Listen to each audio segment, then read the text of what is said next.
The alarm clock blared at 7:03 a.m., 3 minutes late, just like every morning.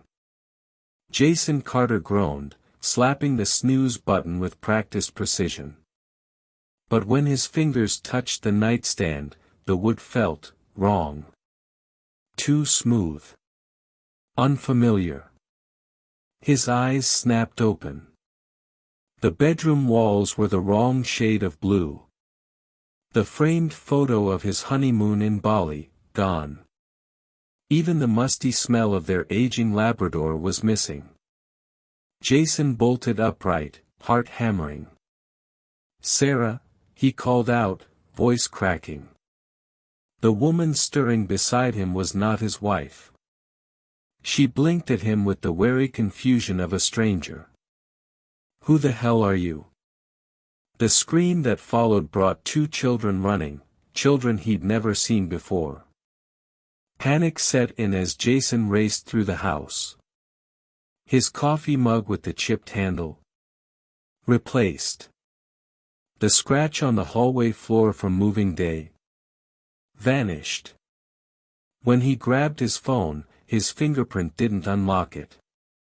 The contacts list showed no trace of his sister, his boss, his best friend Mark, who'd texted him just last night. The police station was worse. No record of his driver's license. No social security number. The officer's pitying look cut deeper than anger.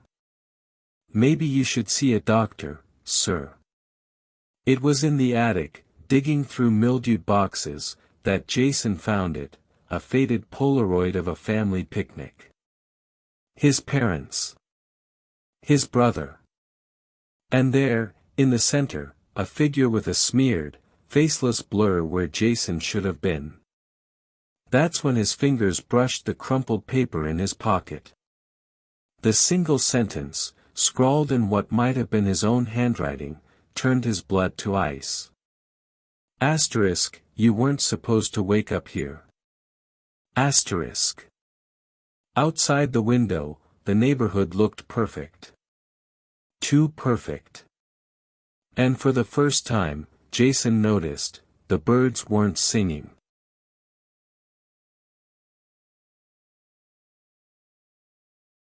The gas gauge blinked empty as Rachel's headlights cut through the swirling Nevada desert fog.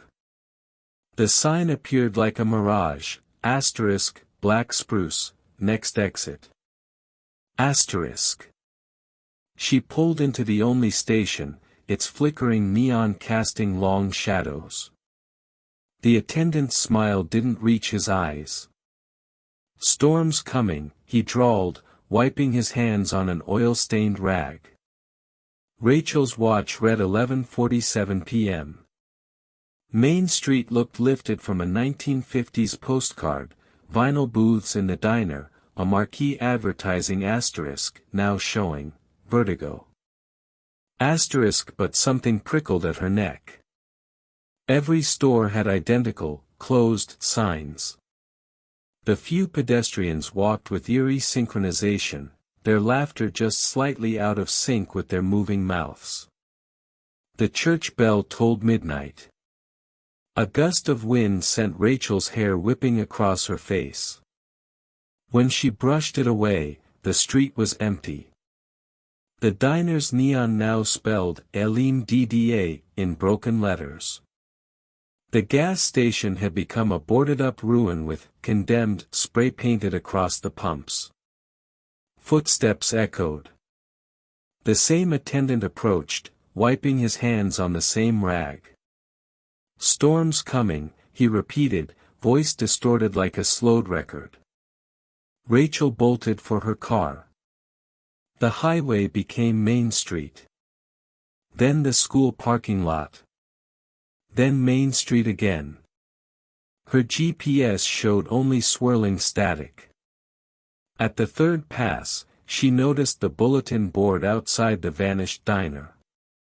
Among yellowed, lost dog flyers, one poster stood out, a grainy photo of Rachel herself, dated October 17, 1987. Asterisk, "Have you seen this girl?" Asterisk. Headlights appeared behind her. Not her reflection, a second set, gaining fast.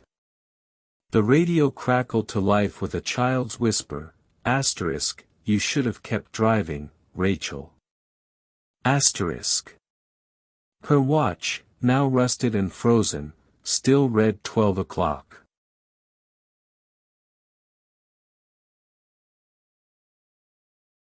Ethan jolted awake to the smell of burning coffee.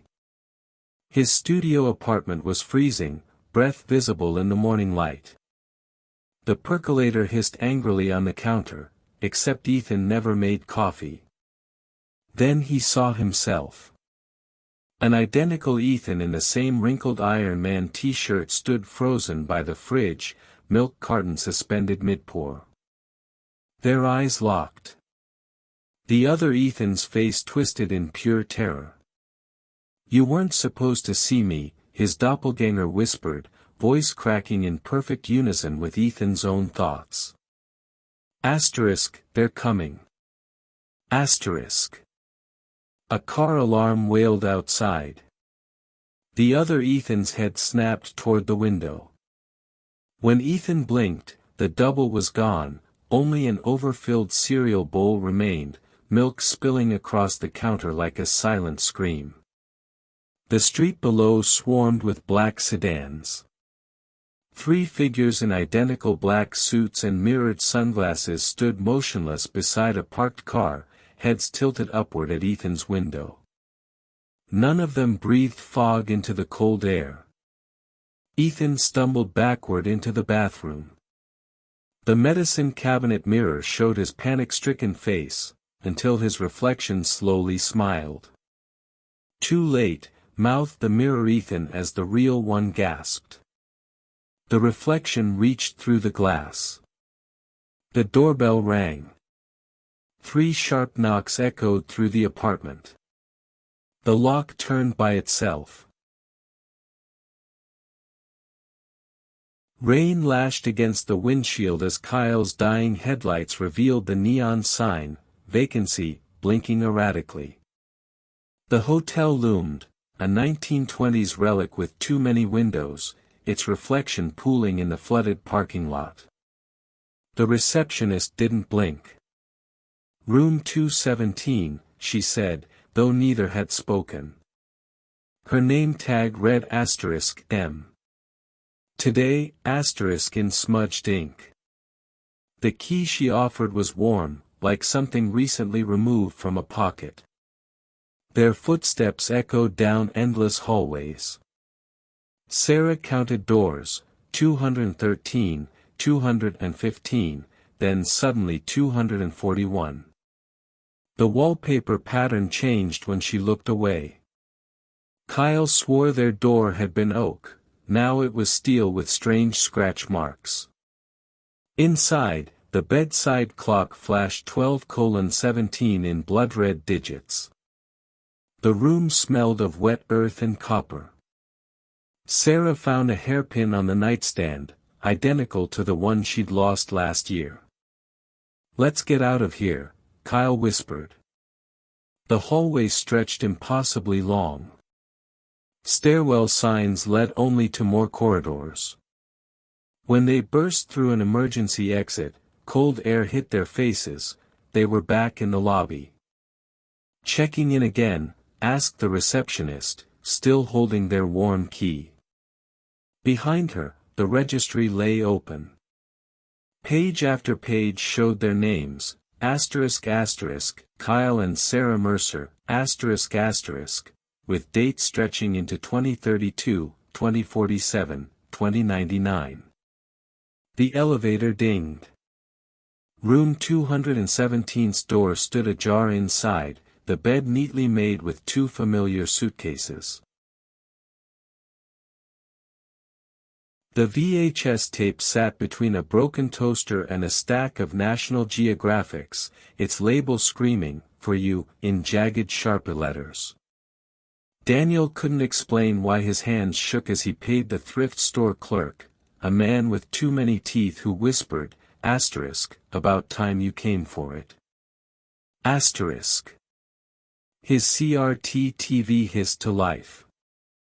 Grainy footage showed his own living room, but wrong.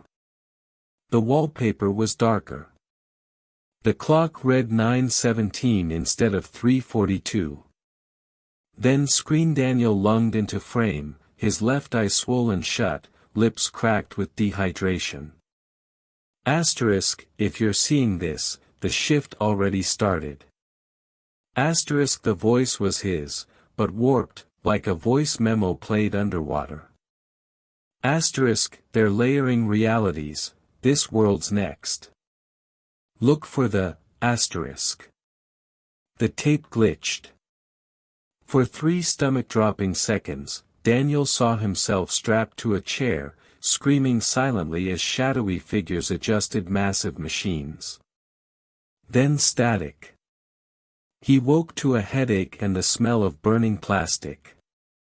The thrift store receipt on his nightstand now read EST 1987, instead of asterisk, Goodwill.